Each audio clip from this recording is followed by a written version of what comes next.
मैं विजय लाल साहा आपके हिंदी शिक्षक।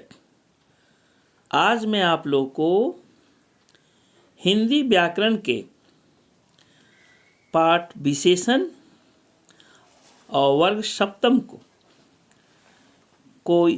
विशेषण की परिभाषा और उसके भेदों की चर्चा करने जा रहे हैं। आप लोग इसे ध्यानपूर्वक सुने और उसे याद भी करेंगे। सबसे पहले विशेषण की परिभाषा। विशेषण की परिभाषा संज्ञा अथवा सर्वनाम शब्दों की विशेषता बताने वाले शब्दों को विशेषण कहते हैं। उदाहरण के लिए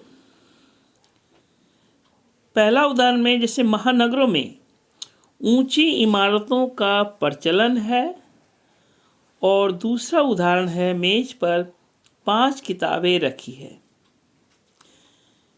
तो यहाँ उपयुक्त वाक्यों में ऊंची और 5 जो रेड कलर में क्रमशः इमारतों और किताबें संज्ञा शब्दों की विशेषता बता रहे हैं, अतः यह विशेषण है। अब आइए विशेष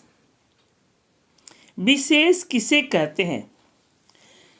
जैसे विशेषण संज्ञा अथवा सर्वनाम की विशेषता बताता है, तो विशेष जिन शब्दों की विशेषता बताई जाए उन्हें ही विशेष कहते हैं। उदाहरण के लिए जैसे बगीचे में सुंदर गुलाब खिल रहा है, तो उपयुक्त वाक्य में सुंदर विशेषण गुलाब शब्द की विशेषता बता रहे हैं, अतः गुलाब विशेष है। यानी हम जिसकी विशेषता बताते हैं उसे ही विशेष कहते हैं। अब आइए बच्चों, वाक्य में विशेषण का क्या स्थान है इसके बारे में जानिए। तो वाक्य में विशेषण शब्द 2 प्रकार से प्रयुक्त होते हैं। पहला, विशेष से पहले इसे विशेष विशेषण भी कहते हैं। यह ध्यान रहे कि विशेषण के बीच कोई अन्य संज्ञा शब्द न आए। जैसे यह अच्छा लड़का है, और दूसरा विशेष के बाद इसे विधेय विशेषण कहते हैं। जैसे यह बालक अच्छा है, तो बालक अच्छा है यह विधेय विशेषण है। अब आइए विशेषण के भेद। विशेषण के कितने भेद होते हैं इसके बारे में आप जानिए। तो विशेषण के 4 भेद होते हैं, जो इस प्रकार है। पहला,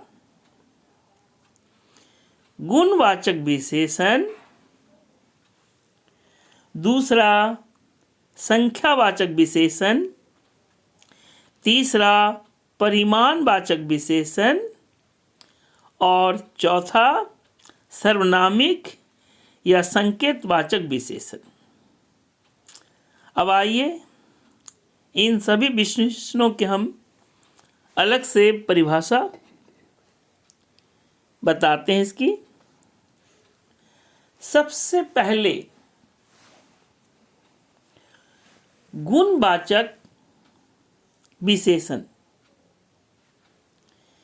गुणवाचक विशेषण हम किसे कहते हैं? ध्यान रहे, जिन विशेषण शब्दों से संज्ञा और सर्वनाम के रंग रूप आकार प्रकार गुण दोष काल स्थान दिशा स्वाद गंध स्वभाव आदि से संबंधित विशेषता का बोध होता है, उन्हें गुणवाचक विशेषण कहते हैं। उदाहरण के लिए जैसे हमारे अध्यापक मीठी वाणी और सरल स्वभाव वाले हैं। यहाँ मीठी वाणी और सरल स्वभाव ये हमारे शिक्षक की गुण का बोध हो रहा है। अब आइए गुणवाचक विशेषण शब्दों के प्रकार। गुणवाचक विशेषण शब्दों के भी कई प्रकार हैं। मुख्यतः यहाँ हमने 8 बोधों को बताया है।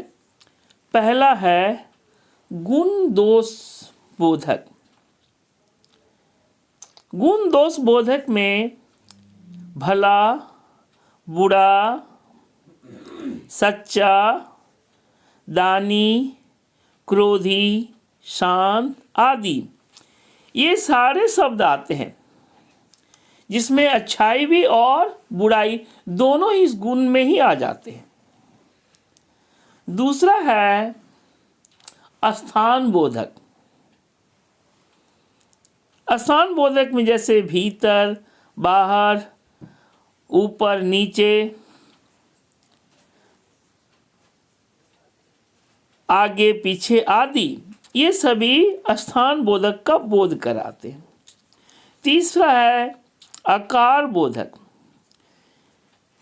जैसे गोल चौकर बड़ा छोटा आदि ये आकार बोधक है। अब आइए चौथा रंग रूप बोधक, जैसे काला पीला नीला आदि। काल बोधक जैसे समय दैनिक मासिक आदि। उसी प्रकार दशा बोधक में है अस्वस्थ पतला रोगी स्वस्थ आदि। अब आइए स्वाद गंध बोधक, इसमें खट्टा मीठा सुगंध आदि। अब आइए दिशा बोधक। दिशा बोधक में जैसे पूर्वी पश्चिम उत्तर दक्षिण आदि, इसमें दिशा का पता चलता है। तो इस प्रकार ये सारे जो हैं ये गुणवाचक विशेषण में ही आते हैं। अब आइए दूसरा संख्यावाचक विशेषण। संख्यावाचक विशेषण किसे कहते हैं? तो जिन विशेषण शब्दों द्वारा संज्ञा तथा सर्वनाम की संख्या संबंधी विशेषता का बोध होता है, उन्हें संख्यावाचक विशेषण कहते हैं। जैसे 4 किताबें 2 कलमें आदि। अब आइए इस संख्यावाचक विशेषण के भी 2 भेद होते हैं। पहला निश्चित संख्यावाचक विशेषण और दूसरा अनिश्चित संख्यावाचक विशेषण। तो आइए निश्चित संख्यावाचक विशेषण किसे कहते हैं? तो देखिए निश्चित संख्यावाचक विशेषण जिस संख्यावाचक विशेषण से किसी निश्चित संख्या का बोध होता है, उसे निश्चित संख्यावाचक विशेषण कहते हैं। जैसे दो लड़कियां पार्क में घूम रही है। अन्य उदाहरण, मेरे पास 4 किताबें हैं, वहां 2 कुर्सियां हैं, 4 लड़के मैदान में दौड़ रहे हैं।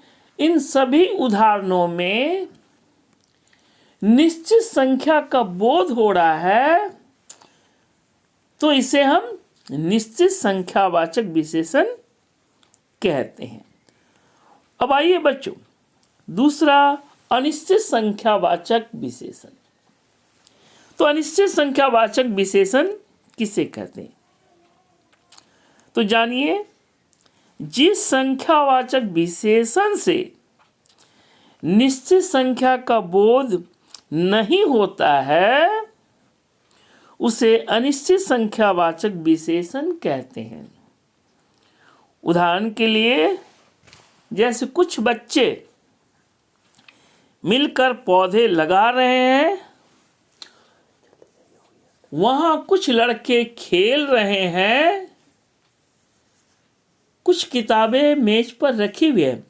इन उदाहरणों में निश्चित संख्या का बोध नहीं हो रहा है, अतः यह अनिश्चित संख्यावाचक विशेषण है। अब आइए, विशेष जातिवाचक संज्ञाओं की ही संख्यावाचक विशेषता बताई जाती है। अब आइए, तीसरा परिमाणवाचक विशेषण। जो शब्द संज्ञा और सर्वनाम की मात्रा या परिणाम का बोध कराते हैं उन्हें ही परिमाणवाचक विशेषण कहते हैं।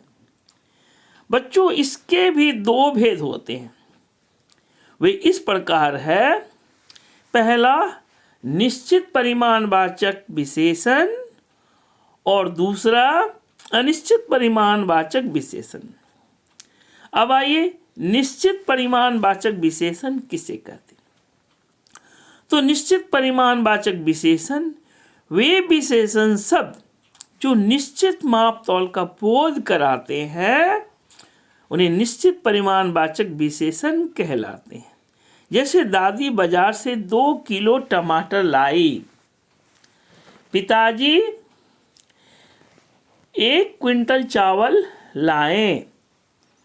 तो ये दोनों ही उदाहरण निश्चित परिणाम का मात्रा का बोध कराते हैं, अतः यह निश्चित परिमाणवाचक विशेषण है। अब आइए, अनिश्चित परिमाणवाचक विशेषण वे विशेषण शब्द जो संज्ञा तथा सर्वनाम की निश्चित मात्रा का बोध नहीं कराते हैं उन्हें अनिश्चित परिमाणवाचक विशेषण कहते हैं। जैसे, मम्मी दूध में जरा सी चीनी डाल दो, हाँ, मुझे थोड़ा चावल दे दो, बोरे में कुछ अनाज रखे हैं। ये सारे उदाहरण जो है अनिश्चित मात्रा का बोध कराते हैं, अतः यह अनिश्चित परिमाणवाचक विशेषण है। अब आइए, चौथा सर्वनामिक विशेषण। वे सर्वनाम शब्द जो विशेषण की भांति प्रयोग में लाए जाते हैं उन्हें सर्वनामिक विशेषण कहते हैं। जैसे, यह लड़का बुद्धिमान है, तो यह जो है वह लड़का को संकेत करता है, अतः यह सर्वनामिक विशेषण है।